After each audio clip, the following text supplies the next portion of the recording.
marches that were peaceful that we always were attacked. When you look in the history of this very university, Southern University, and find two innocent black men murdered just for asking for justice in 1972, then the present generation of young soldier scoots to the edge of their seat, licks their lips and rubs their hands together when they hear or else because they are anxious to strike a blow for freedom and put in their work for the cause of justice. But unfortunately, some of the old and the fearful ones, when they hear or else, the first thing they want to know is, what is or else? That's what they do. But the reason the minister was guided by God to say or else is because enough is enough. That's right. And we are sick and tired of being sick and tired. Go ahead. We are tired of scrolling through our timeline on Instagram. We're tired of scrolling through Facebook. We're tired of turning on the television, and every time we see a Twitter post or an Instagram post or a Facebook post or turn on the news, we always see somewhere in America that one of our young brothers was murdered again by the Ku Klux Klan. That's right. What, did I say something wrong? No, sir. I said the Ku Klux Klan. Right. We're sick and tired of seeing this kind of madness. Is that the truth? That's right.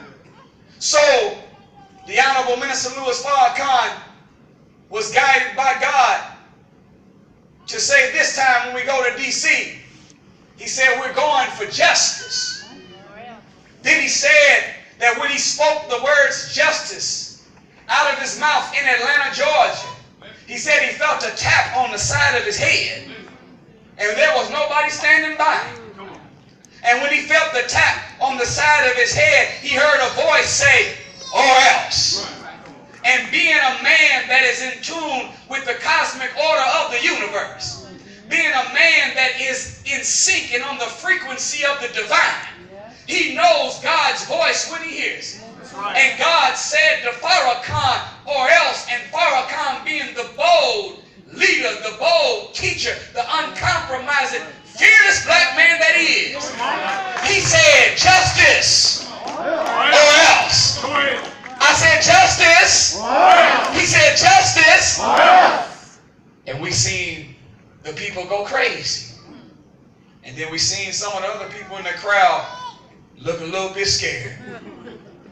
Are y'all all right? Yes, sir. Soon as he said justice or else, the white media began blasting all in the news networks, printed and in visual, Farrakhan, justice or else, Farrakhan trying to radicalize black people. That's what they did. Well, we got breaking news for you, white man. Come on now. Farrakhan is not radicalizing black people. Say that. The fact that the killer of Trayvon Martin is still walking free is radicalizing black people. That's right. The fact that Darren Wilson can murder Mike Brown and still be walking the streets, that's what's radicalizing black people.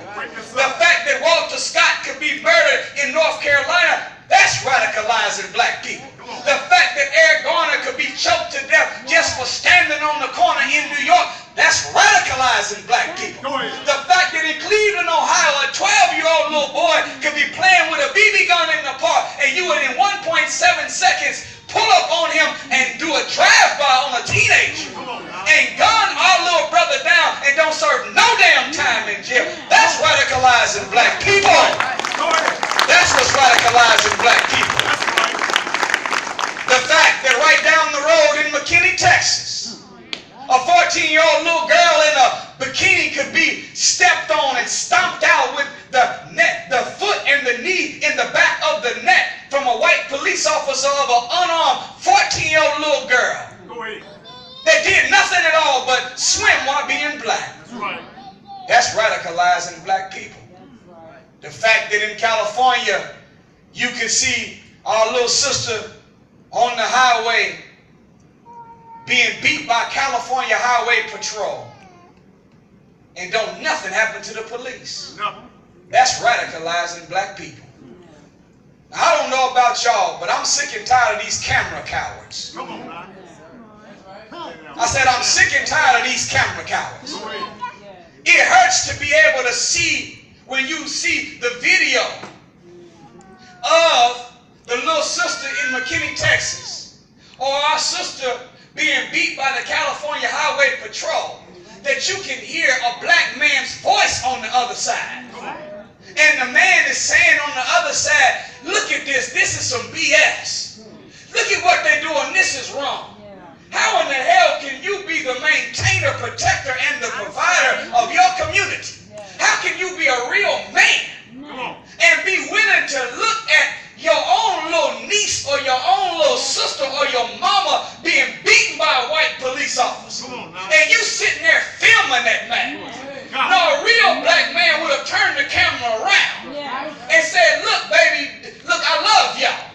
Please tell the children that I love them, but I'll be damned if I'm going to let this go down like this. This might be my last statement, but I'm getting ready to get in and handle my business.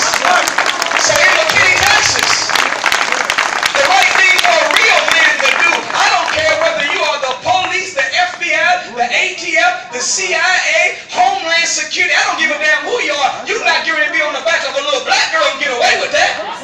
They should have bum rushed that cracker, took his gun and blew his damn brains out. That's what they should have did.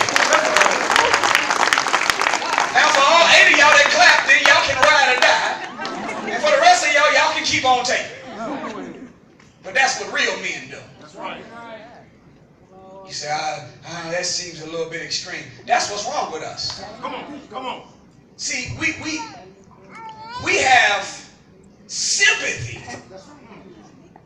for black struggle, sympathy for black pain, but we don't have empathy for it. Come on. Sympathy means that I feel bad that something bad is happening to you. But empathy means that whenever something bad is happening to you, I feel the same pain you are feeling. That's right. And until we graduate past sympathy to empathy, where when you hurt one, you hurt us all, Come on. we will never be able to get complete freedom like we want. That's right. Yes,